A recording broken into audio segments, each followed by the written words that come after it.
Ayun mga boss, andito tayo sa Grand Test Ride. Ganda naman dito. After ng registration, nakapag-register na after registration, nag-passes tayo, bigyan tayo ng wristband. Tapos, dito nakalagay sa wristband kung ano yung mga pwede mo lang i-try. Yung unang butas, pangalawang butas, pangatlong butas, gano'n. Eto, binigyan tayo ng 3 butas kasi na-recognize tayo as Master Rider. Maraming salamat naman at nakapagbigyan tayo. Yun, no? Sarap dito. Tara. Yun, tatry ko yun. CF Moto, MT450.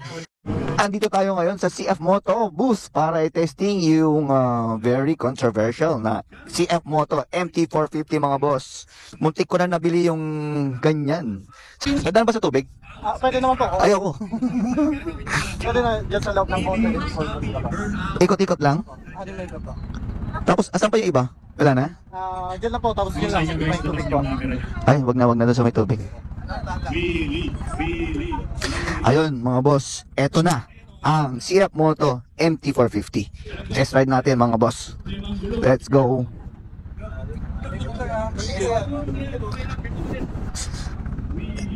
Alright, sit. Ay, uy, ang gaan. Ang gaan. Kaya pala gustong gusto ng mga Filipino riders kasi mababa yung seat height tapos magaan. Promise. Ang gaan niya. Tapos ito, oh, pwede mo nang i-off yung ABS. Yung nakita ko, on and off yung ABS. On na push yung button. Pwede nang off on yung ABS. Naka-side stand. Alright, and start. Alright. Naka-TFT. May power modes. Para off-road po. Ayun, naka-offroad na siya. Naka-off na yung ABS. Ano pa yung mga settings nito. Alright. Yan. Kung mag-connect. Naku po, uulan na. Okay, very responsive. Tapos ang laki ng mga side mirrors. Good. Turning. Alright. Try natin. Let's go.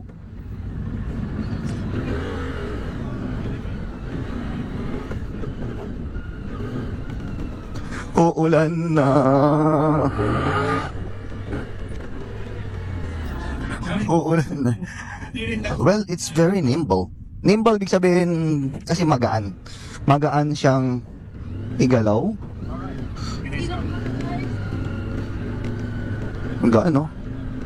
Off-road yan, Hindi yan kalsada. Very responsive. Yung ano niya, yung oo. Walang iya. Okay ito. Alright, try natin i-slalom. Rider natin na nagte-testing kasalukuyan, mag-ingat lang po. Alright, may power din. Definitely kasi 450cc siya. Tagal ko nang gustong mag-test ride nito pero alright, parang okay na okay. Parang hindi siya naka-offroad Alright. Wow. Yung mga nag-off-road, hindi mo na alam kung paano yan, dahil parang mas kami yung off-road ng ganyan. Eh, tapos pag nag-train tayo, talagang umulat. Parang good choice talaga tong MT kasi it's light. Magaan. Magaan siya, promise.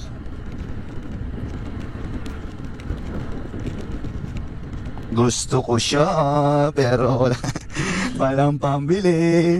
Pera na lang kulang.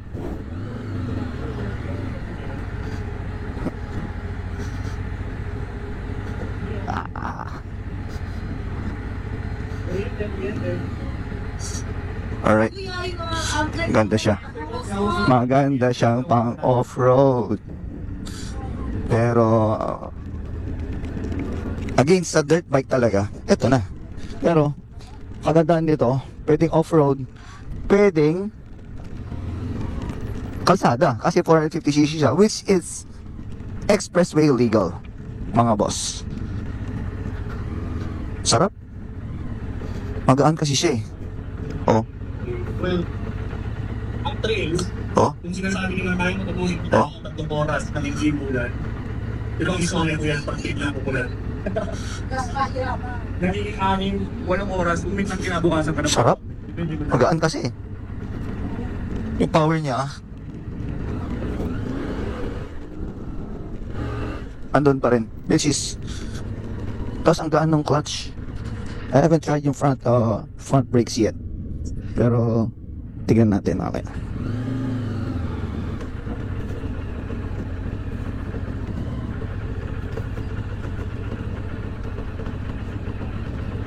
Kaya pala pinagkakaguluhan tong chef moto na to. Goods. Very goods. Very goods. Ganda. Ang ganda. Pera na lang kulang.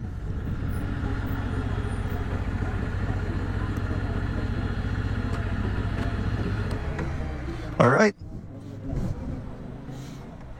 Magaan siya. Halos kasing bigat lang nung CRF ko, pero good siya kasi 450cc. Soon.